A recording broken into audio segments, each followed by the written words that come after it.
Hey everyone, today I'm going to show you how to disable the sticky keys pop-up in Windows 11. Without any further ado, let's get started.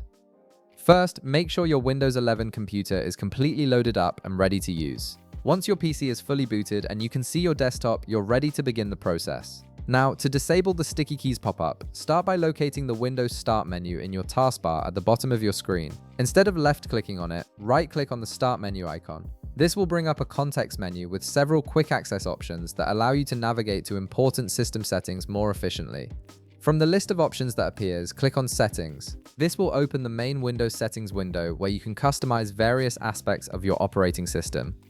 Once the settings window opens, you'll need to scroll down through the available categories until you find the Ease of Access option. Click on it to access the accessibility features that Windows 11 offers to make your computer easier to use. Within the Ease of Access menu, direct your attention to the left-hand menu panel. You'll need to scroll down through this menu to find the specific setting you're looking for. Look under the Interaction section where you'll find various options related to how you interact with your computer. Click on the Keyboard option to access all keyboard-related accessibility settings. Once you're in the Keyboard section, you'll prominently see the Sticky Keys feature listed.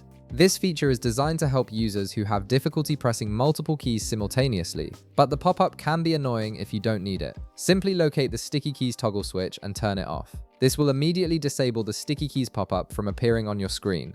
And that's it, you've successfully disabled the Sticky Keys pop-up in Windows 11, and you won't be interrupted by that notification anymore. If this video helped you out, be sure to leave a like, subscribe, and I'll see you in the next one.